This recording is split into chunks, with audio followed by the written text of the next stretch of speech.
A discussão sobre direitos humanos já vem de muitos séculos. Para se ter uma ideia, o primeiro decreto com a intenção de abolir a escravatura foi criado 500 anos antes de Cristo. Mas foi diante da devastação causada pela Segunda Guerra Mundial que diversas nações se reuniram para criar a Declaração Universal dos Direitos Humanos. O documento visa garantir desde o direito à vida até direitos como alimentação, saúde, trabalho e liberdade. Mas, na prática, a aplicação desses direitos se tornou um tema polêmico nos últimos anos aqui no Brasil. O que será que pode estar na raiz das diferentes visões sobre esse assunto? Para entender melhor sobre o tema, procuramos o Ministério Público. Uma das atribuições do órgão é exatamente a defesa dos direitos humanos. Quem recebeu a nossa equipe foi o procurador Eduardo Valério, que tem experiência à frente da Promotoria de Direitos Humanos. Os direitos humanos são a base, o alicerce sobre os quais a sociedade se organiza para conseguir que as pessoas convivam, cumpram as suas vidas, cumpram o seu trabalho, as suas potencialidades, as suas identidades, sem que sejam vítimas de perseguições, de prisões ilegais, prisões indevidas, cerceamentos, assédios. Uma pesquisa feita pela ONU em 2021 buscou captar a percepção dos brasileiros sobre os direitos humanos. Foram ouvidas 1.200 pessoas, entre homens e mulheres. Quase todos os entrevistados disseram concordar com a frase "todas as pessoas, sem distinção, devem ter seus direitos humanos garantidos". Mas as discordâncias se acentuam quando esses direitos saem do papel para serem aplicados. Metade das pessoas entrevistadas disse não se sentir beneficiada por eles. E 32% consideram que, abre aspas, os bandidos são os mais beneficiados pelos direitos humanos. Diante de crimes, o sentimento geral das pessoas não é de justiça, mas é de vingança. E com isso nós acabamos querendo negar o direito das pessoas que cometeram crimes de serem tratadas como seres humanos.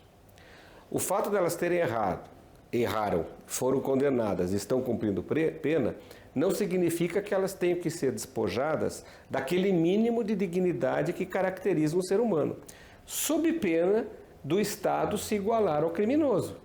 No momento em que o Estado viola o direito básico, fundamental, por exemplo, de saúde ou de alimentação de um preso, está sendo tão criminoso quanto o criminoso foi. E não é possível igualar o Estado, que tem que garantir a paz e a justiça, ao criminoso que, nos seus erros, na sua maneira criminosa de agir, cometeu o crime. Então, eu acho, Fernanda, que o que nós precisamos é esclarecer as pessoas que nos assistem para que compreendam na sua amplidão, na sua amplitude, o que são os direitos humanos e a necessidade de que eles sejam defendidos para todos. Uma das características fundamentais dos direitos humanos, os estudiosos chamam de universalidade, ou seja, para todo mundo, para o homem bom ou para o homem mau, para o homem, para a mulher, qualquer que seja a sua orientação ou identidade sexual, para qualquer que seja a sua etnia, qualquer que seja a sua nacionalidade, mesmo aqueles que não têm nacionalidade, que estão clandestinos no país, não podem ser maltratados. Essa é a questão básica e fundamental que faz com que a gente eleve a condição de vida das pessoas a um patamar civilizatório. Mesmo que os seres humanos acabem ferindo os direitos humanos de outras pessoas, claro, eles ainda continuam tendo esse direito. Esses são os criminosos e para esses se aplica a lei. E a maneira que se chegou até hoje, pode ser que haja uma melhor, é de limitá-los num direito, que é o direito à liberdade, o direito de ir e vir. Eles não são limitados no direito à vida, por exemplo. Em outros tempos era a pena de morte. Eles não são limitados no seu direito de se alimentar, eles não podem ficar sem comer. Eles não são privados do direito de terem contato com as suas famílias, até porque isso é fundamental na sua ressocialização, para que quando eles saiam da cadeia, do presídio, eles ainda tenham vínculos familiares a partir dos quais eles consigam se reerguer, arrumar emprego e ter um trabalho que não seja o de retornar ao crime. Então, esses direitos precisam ser preservados. O símbolo de uma sociedade civilizada é a maneira civilizada como ela trata os seus presos, os seus criminosos.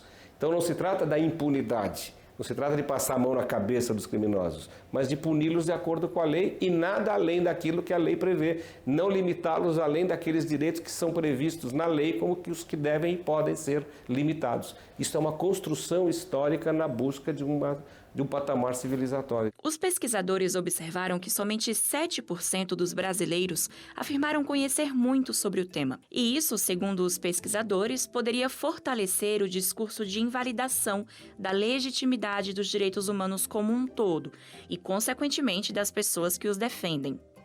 Para 80% dos entrevistados, o Estado brasileiro não garante integralmente os direitos humanos da população. É como se a sociedade hoje ela tivesse desacreditada de algumas instituições como o Poder Judiciário. Sim, está desacreditada do Judiciário e, ao mesmo tempo, está envenenada por um discurso de ódio.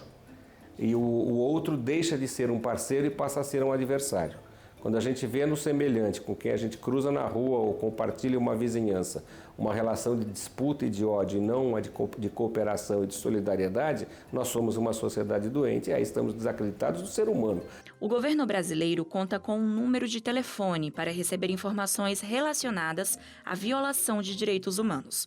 Para fazer uma denúncia, basta digitar o número 100 no telefone fixo ou celular. A chamada é gratuita. Porque é preciso que nós compreendamos o nosso direito a partir do direito do outro. E que antes de eu colocar o meu volume de som altíssimo e tirando o sossego do meu vizinho, que eu avalie comigo mesmo que eu não posso fazer isso como não gostaria que fizessem comigo. Porque o meu direito termina onde começa o do outro. Recuperar essa capacidade de dialogar de forma respeitosa e tolerante é uma forma de respeito mútuo dos direitos humanos.